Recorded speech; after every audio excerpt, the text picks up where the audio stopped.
જય ગિરનારી, નમો નારાયણ। હું મહેશગીરી બાપુ, ગિરનાર દત્તાત્રેય સંસ્થાન અને ગિરનારનું ધાવણ ધાવીને અહીંયા મોટો થયો છું।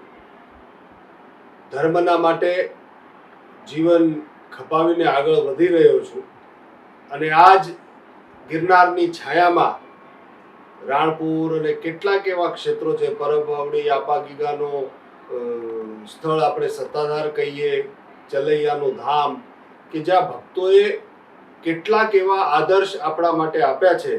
એવા ભૂમિમાં જ્યાં ભક્તોએ એવું પણ કીધું છે કે કોકદી કાઠિયાવાડમાં ભૂલો પડને ભગવાન, તારા એવા કરું સન્માન, તું થાને અમારો મહેમાન અને તને સ્વર્ગ ભૂલાવી દઉં શામળા।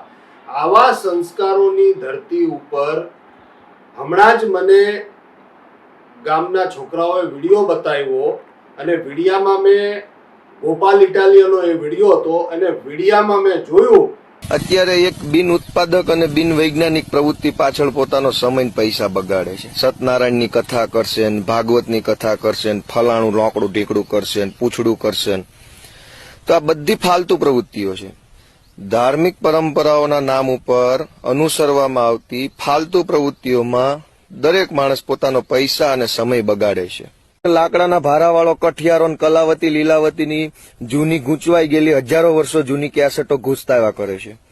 તો આ ખરેખર ખૂબ ખોટી વસ્તુ છે। આપણે તમામે સમજવાની જરૂર છે કે આવી ફાલતુ પ્રવૃત્તિઓ પાછળ આપણી 5 પૈસા પણ ખર્ચાય કેમ કે વધવાનું છે। લાકડાના ભારાવાળા કઠિયારા, જંગલ ને રામ ને સીતા ને વનવાસ ને ફલાણું પૂંછડું એ દિશામાં નથી વધવાનું। આ જે મોને રૂપિયા મળે છે એ તો આ બધું કરવાના જ છે, કથા પારાયણું, પણ એમાં તો એમના રોટલા છે। તમને શું મળ્યું?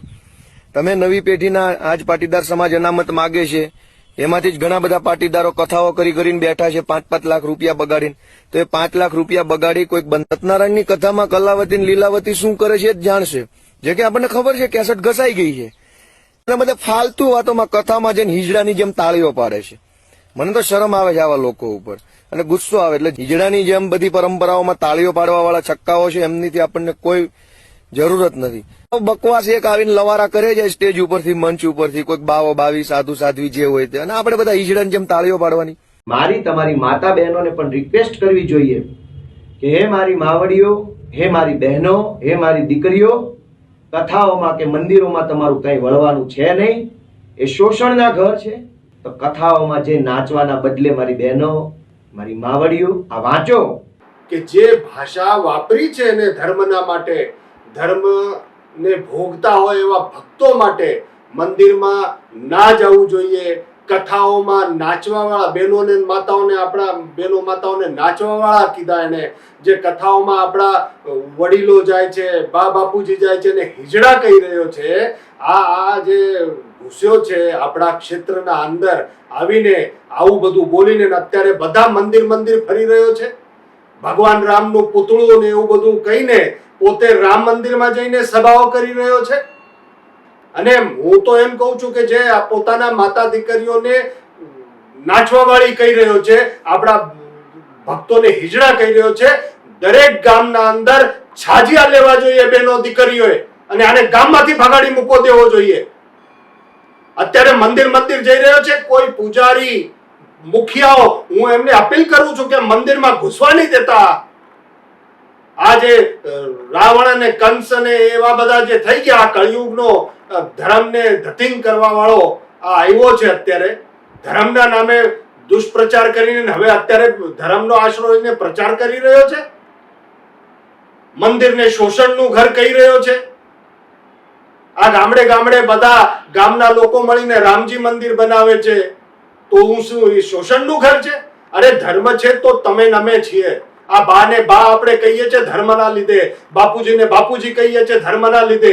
આ ધર્મ છે જે આપણાને તટસ્થ બનાવવાનું શીખવાડે, આપણાને બા બાપુજીના પગ લગાડવાનું શીખવાડે, મંદિરે જઈને દર્શન કરીને માણસ હળવો થઈ જાય, ભગવાનને પૂજવાની વાત કરવી। જ્યાં ભગવાન શ્રી રામના આ દિવ્ય મંદિરનું પુનરુત્થાન કરવામાં આવ્યું, એનું સ્થાપન કરવામાં આવ્યું, ત્યારે કેવા શબ્દો વાપર્યા છે। યોગી આદિત્યનાથ, જેને યુપીનું આખી ધર્મની સ્થાપના તો કરી, સાથે સાથે રામ મંદિરની સ્થાપના કરીને યુપીને આટલું ઊંચું લઈ આવ્યા. આવા યોગી સાધુઓનું, એ યોગીજીનું કે યોગીજીના કાન ખેંચવા જોઈએ? શરમ આવવી જોઈએ તને. હું તો બધા સાધુ સંતો જેટલા પણ આ ગિરનારની છાયામાં છે અને આ જે ભેસાણ વિસાવદરના પંથકમાં જેટલા પણ સાધુ સંતો છે, બધા સાધુ સંતોને અપીલ કરું છું, નાના મોટા કળદર્શન, કે બધા હવે આ રૂમની મીટિંગો બંધ કરીને રસ્તા ઉપર આવીને આનો વિરોધ કરો, ગામમાંથી છાજિયા કાઢીને એનો બારે કાઢો, બહિષ્કાર કરો.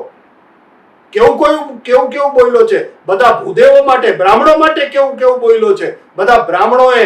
પછી આ લોક ડાયરા આપણે જે કરતા હોઈએ છીએ, ભજન સંધ્યા કરતા હોઈએ છીએ, બધા કલાકારોને હું અપીલ કરીશ કે આ ડાયરા ભજનમાં જે મસ્તીમાં ભગવાનના નામમાં મસ્ત થઈ જાય એને નાચવા વાળા કે છે, તાળીઓ વગાડતા હોય એને હિજડા કહી રહ્યો છે. બધા કથાકારોની અપીલ કરીશ કે આણે કથાઓનો કેટલો વિરોધ કર્યો છે, શોષણનું કેન્દ્ર કીધું છે. બધા કથાકારોએ હવે બારે આવવું જોઈએ, કલાકારોએ બારે આવવું જોઈએ, બધા સાધુ સંતોએ બારે આવવું જોઈએ, રસ્તા ઉપર આવીને આનો વિરોધ કરવો જોઈએ. આ બંધ રૂમની મીટિંગ કરીએ ને આપણે એટલે જ આ ધર્મને નુકસાન પહોંચી રહ્યું છે. આપણે ચૂપ રહીએ છીએ એટલે આવા બધા આપણા જ ઘરમાંથી પેદા થઈને રાવણ અને પછી આવી રીતના સત્યાનાશ કરવા નીકળી પડ્યા હોય. એટલે બધાને બારે નીકળવું પડશે, એટલું યાદ રાખજો. અને આને છાજિયા લઈને અહીંથી ભગાડો. આ ગિરનારની ભૂમિ છે, આ ધર્મની ભૂમિ છે, અને ધર્મના અંદર આવા ધુતારાઓ નહીં ચાલે. અને હું જુવાનિયા નહીં કહું છું કે તડક ફડક ભાષણથી તમે કદાચ થોડા ઘણા ખુશ થઈ જતા હશો, પણ તમારા બા બાપુજીને હિજડા નાચવા વાળો કહી રહ્યો છે, તમે કયા મોડે તમારા ઘરમાં જશો? અને હું તો એમ કહું કે આ ગોપાલ ઇટાલિયાને જો કોઈ સમર્થન કરતું હોય તો હિન્દુના પેટનો નહીં હોય. આવા અધર્મીને કાઢીને ફેંકો છે. ધર્મની તાકાત તો એકવાર બતાડો તમે. હશે કદાચ ઘણા નેતાઓ હશે ઉપર નીચે એવું બધું હશે, પણ ધર્મના માટે શા માટે તમે ધર્મનો આશરો લ્યો છો અત્યારે? શા માટે મંદિર જઈ રહ્યા છો તો? અને તમે એમ કહો કે આ ખાતર નહીં મળે, દારૂ મળે ને એવું. અરે તારા ગુરુજી કેજરીવાલ જરા પૂછી લેજે એને મારા માટે હું કોણ છું. એ દારૂમાં ભ્રષ્ટાચાર કરીને તમારા અડધા મંત્રીઓ જેલમાં ગયા, એવા સંસ્કારમાંથી આવેલો તું. અને તારા ગુરુજી દર શનિવારે મંદિરે જાય છે, ચૂંટણી પ્રચાર માટે મંદિરે જાય છે. તારામાં છે હિંમત કહેવાની કે હિજડો છે તું? તારા ગુરુજીને કે ને, કેજરીવાલને કે તું હિજડો છે? છે હિંમત? હિન્દુ ધર્મમાં તું બધાને, અમારા ભક્તોને તું હિજડો ને એવું બધું કહી રહ્યો છે? આને કાઢી મૂકો અહીંથી. બધાને અપીલ કરું છું કે કાઢી મૂકો આને અહીંથી. હું બધા ગઢવી સમાજના આઈઓને કહી રહ્યો છું કે આ બધા મંદિરોનો વિરોધ કરે, આઈઓએ, સંતોએ, આ રામાપીરના ડાકલા વગાડે એને એ બધા રામાપીરનો વિરોધ કરી રહ્યો છે. બધાએ આગળ આવો અને ગામમાંથી ભગાડો. ગામડામાં ઘૂસવા નહીં દેતા આ માણસને. આ માફીને પણ લાયક નથી. અને બધા સંતોને ફરી વખત કહું છું કે તમે બહાર નીકળો. આ નહીં ચાલે આવું. આ મંદિરોને શોષણનું કે મંદિરોમાં ન જવું જોઈએ, મંદિરો બંધ કરવા માંગે છે. આ કથાઓ બંધ કરવા માંગે છે, આ પૂજાપાઠ બંધ કરાવવા માંગે છે. તો ચૂંટણીનો પ્રચાર પોતાના ધર્મપત્ની પછી કેમ ભાઈ ધર્મપત્ની? અને એને સાથે મળીને દર્શન કરવા ગયો માતાજીના. કેમ ગયો ભાઈ? જો એ રામનો પુતળો હોય તો હું માતાજી નહોતા ત્યાં? તું દર્શન કરવા ગયો ત્યારે? આ હિન્દુ સમાજ, આ હિન્દુ ધર્મના લોકો અને બધા જ તેને હવે પાઠ ભણાવશે. નીકળી પડ્યો. અને મેં તુલસી તેરે બાથરૂમ કે બધા વૈષ્ણવે જાગવું જોઈએ. આ કેવું લખે છે આ બધા તમે જોજો એનું. મેં તુલસી તેરે બાથરૂમ કી, રામનું પુતળું, યોગીજીના કાન ખેંચવાના.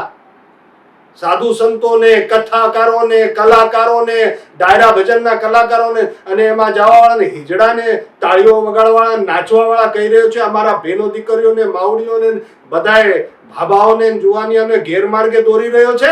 અને આદિ અનાદિ કાળથી સત્યનારાયણની કથા ચાલતી આવે છે. સત્યનારાયણના કથા લીધે બધા ગામના ભેગા થાય, બધા એકાબીજાની વાતો કરે, સત્યનારાયણની વાતો સાંભળે, જીવન કેમ જીવવું જોઈએ એની શિખામણ મળે. અને એની મજાક ઉડાવે છે તું?